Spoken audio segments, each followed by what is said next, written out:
우리 정부가 어제 오후 2시부터 대북 확성기 방송을 중단하자 북한이 이에 호응해서 대남 소음 방송을 중단한 걸로 보입니다.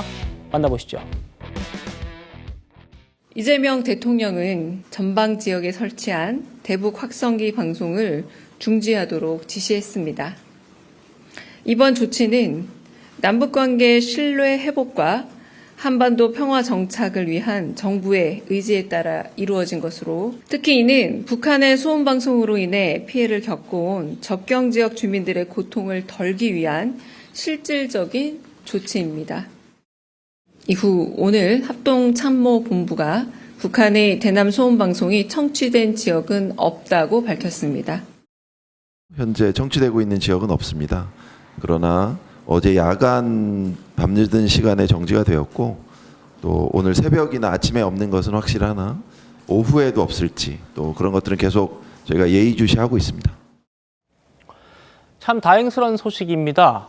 북한이 그동안 우리를 향해서 귀신이 웃는 것 같은 그 기괴한 확성기 소음을 계속 보냈었어요. 그래서 우리 접경 지역의 주민들이 수면제 없이는 잘 수 없을 정도로 고통을 받았었답니다. 북한이 대남 방송에 했던 그 소리 다시 한번 들어보시죠.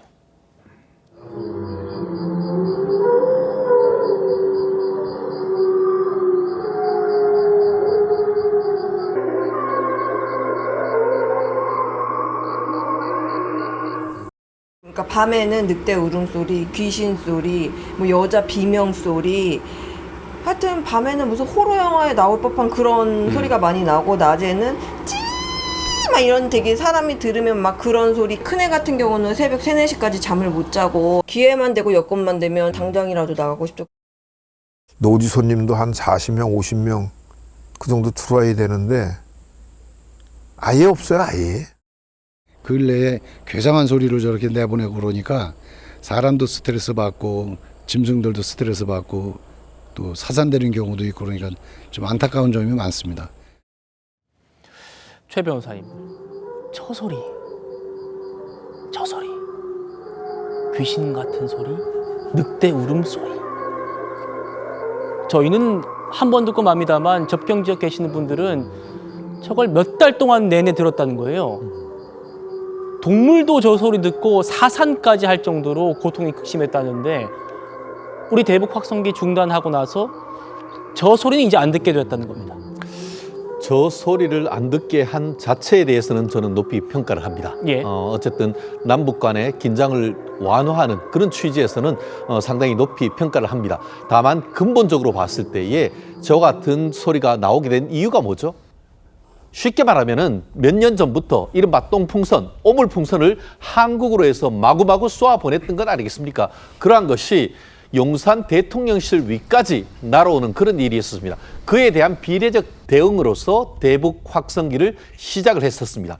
그렇게 하니까 실제로 오물풍선 더 이상 내려오지 않았습니다.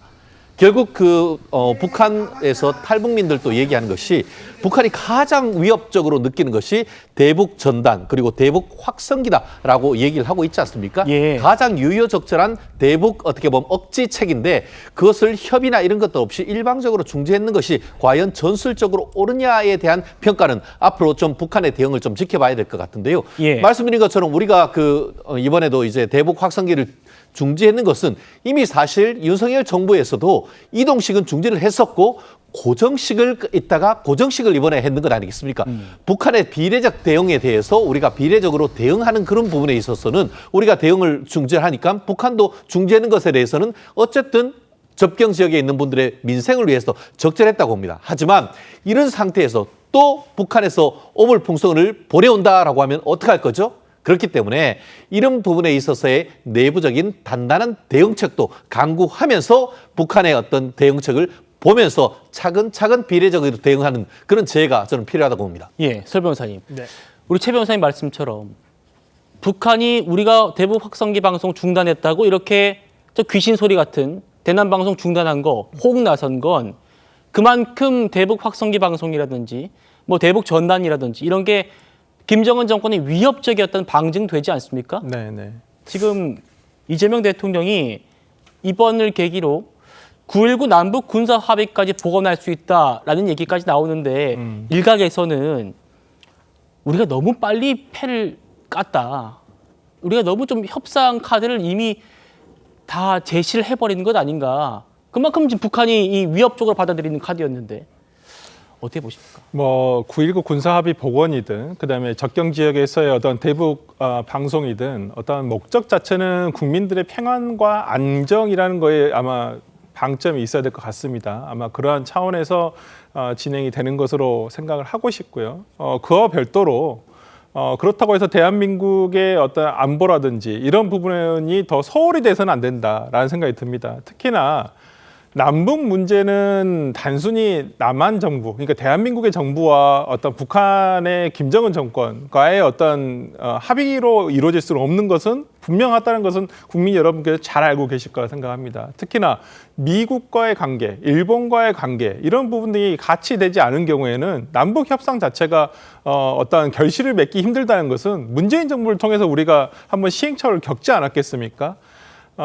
저는 이번에 트럼프 미국 행정부와의 어떤 본격적인 만남 이후에 남북 관계에 대한 개선 문제라든지 이런 부분 등이 실질적으로 다가섰으면 좋겠다는 생각을 합니다. 미국이 나서지 않은 상황에서 대한민국만 먼저 나섰다가 오히려 그 일을 그르칠 수 있을 수도 있고요. 오히려 북한에게 안보적인 부분에서 위협을 받을 수도 있다는 부분에서는 미국과의 관계, 미국과 그다음에 북한과의 관계, 미국과 우리나라의 어떤 안보 이런 부분 등이 먼저 선결적으로 해결이 돼야 되지 않을까라는 생각이 들어서 뭐 저는 일단 대북 방송을 우리가 중지함으로써 북한에서 어떤 대응책으로서 대남 방송을 하지 않은 부분은 저는 긍정적으로 평가를 합니다만은 이런 부분에 있어서도 너무 성급하게 다가가서는 안 된다라고 저는 말씀드리고 싶습니다.